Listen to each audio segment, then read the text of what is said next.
with such a broad yet intense question. If I was to ask the individuals in this room one at a time,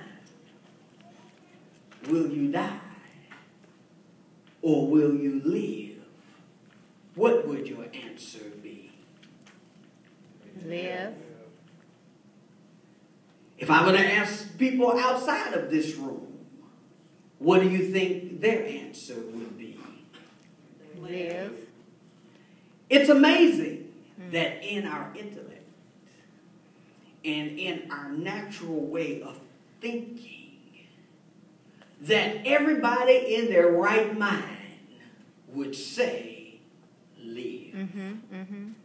However, we do things on a continual basis that align our steps and our feet to be the exact opposite of what living really looks like. My God, my God. Well, for example, what do you mean by that, preacher? The Bible says that the wages of sin is death. But the gift of God is eternal life. Wow. But how many of us found ourselves in sinful situations time after time after time again? And we don't understand why we continue to go down this road called sin. But we keep expecting life to happen on our behalf. And see, what I've learned to appreciate about sin is it's not just the sins that we want to talk about. Because it's amazing to me that depending on who you talk to, the sin changes. Because nobody wants to talk about their sin, but they'll call out the sins of the other people and assess theirs. Isn't that amazing? Yeah, so, okay, I get it that you don't do drugs and you don't drink. I get it. I get that you may not be cheating. And I get that you may not be covetousness. However, the malice and the bitterness and the anger that causes you to continue to go down this road is an exchange for this thing we call death. The Bible has made it clear to us that wage is the exchange or the transitional place that connects sin and death, or sin and destruction. But see, what I love about God is once you have understood who you are in Him, there's a part of you that don't want to live like this anymore. Amen. Yeah, even in the midst of you enjoying the sin. Yes. All right. All right. Even in the midst of the pleasure of it. Once you've had a real encounter with God, somehow you don't enjoy it the same way that you used to. That's right. Yes.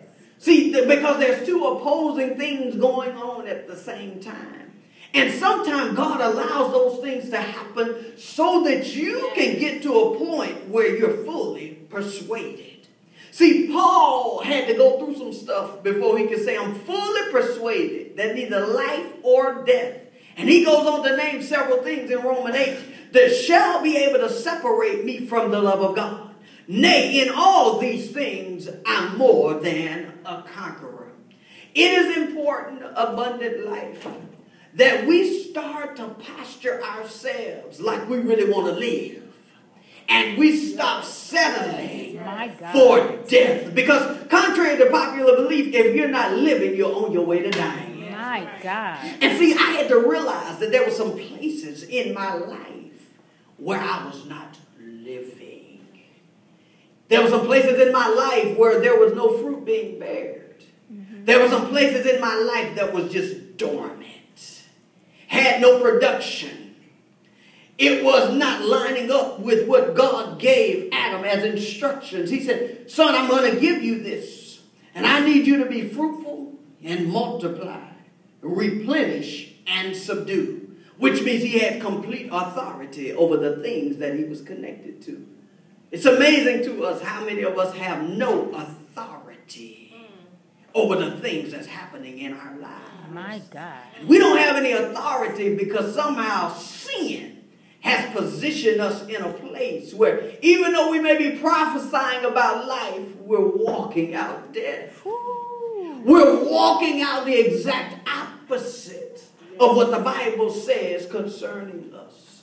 And we don't understand why God can't get any glory out of our lives. He can't, because you're dying second by second, minute by minute, hour by hour, day by day. You're dying because you had made a decision to posture yourself accordingly. Well, here we're introduced in 2 Kings to a group of young men. And the Bible says they were 4 leopard men. And you've heard me discuss what leprosy was, but just briefly, leprosy was a disease of the nerves. If you study it in the Levitical priesthood, leprosy is something that as it intensified, it would cause you not to have any feelings anymore. So you may have had leprosy and it started to manifest itself in your fingers. But because it's a disease of the nerves, something as simple as you putting your finger in fire, you wouldn't even be able to feel it anymore because you become so numb and the nerves are dead. The other thing about the Levitical priesthood, when it came to leprosy, they had to show themselves to the priest. And the priest would determine whether they're unclean or not. That within itself is a reason for us to shout as New Testament believers. Because you don't have to stand before nobody anymore, and they determine what your relationship with God is really like. Amen. Give God praise right there. Even this thing called leprosy, when they went before the priest and they were determined to have leprosy, now everywhere they went, where there were people, when they were walking into a place, they would have to shout, "Unclean!" My God. Could you imagine? Just like what you did yesterday. If when you walked in church, you had to yell, "Unclean!" Lord. Lied. Sex. Anger. See, when we get in our pity parties about what we think God should be doing for us, this is a time for you to flash back on what he's already done. Amen. You don't have to go in anywhere and expose yourself to folk. But these 4 men now are in a place where they're used to being alienated. And they're used to being separated from folk because of their condition. It's amazing to me how many people there are in church that have alienated themselves or allowed people to alienate them because of their condition. And because of the alienation, they are not able to posture themselves fully for recovery. Because you believe you're not even qualified any longer. So once you become settled in "I'm not qualified any longer," your steps continue to align itself with this thing we call death. So these 4 men now are sitting outside of the gate. And if you do your research, what you'll find is there was an army and a group of people that possessed what was on this side of the gate. And these 4 leopard men was on the outside. Now see, what I love is you have to know when you hanging out with the right folk and when you hanging out with the wrong folk. Jesus. See, one of the things I live by, and you probably heard me say this 30 times, is you are an average of the 5 people you hang around the most. So if you really want to know who you are, let me pull up your phone and see the 5 people you talk to the most. Ooh, My God, from Zion. my God, Jesus today. Yeah. Let me just see who you talk to the most. Who you communicate with the most.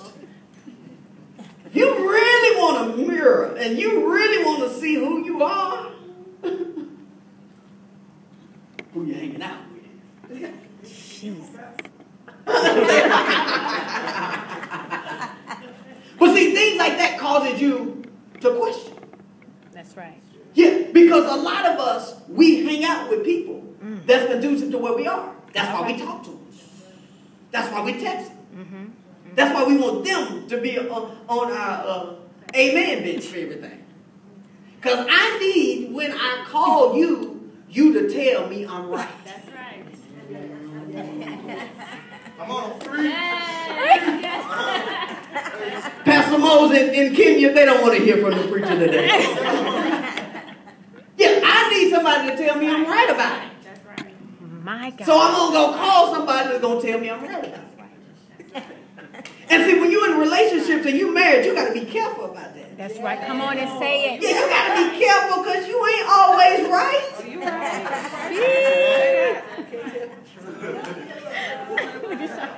Yeah, I'm going to tell you, you so wrong right now that you don't even understand. You're leaning your ear to somebody that's going to soothe your emotions.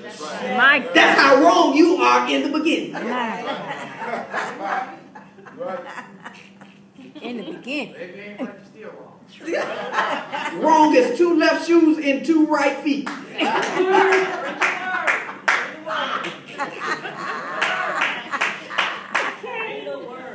But it's amazing to me how we will lend our ear. And see, the Bible is very clear.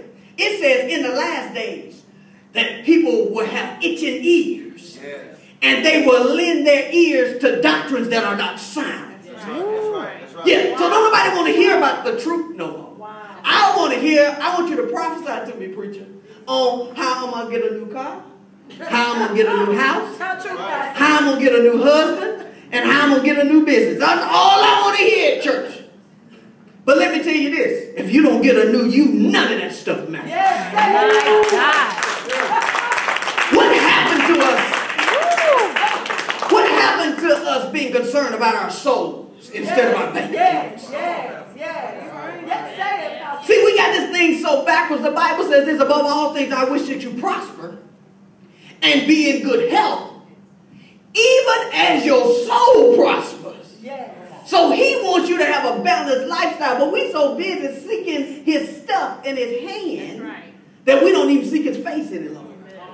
Come on. So we don't even have authentic relationships with God because we just want him to bless us. My. We just want him to make it better. Well, child, sir, ma'am, it's never going to get better as long as you still ragged. That's right. You better say it.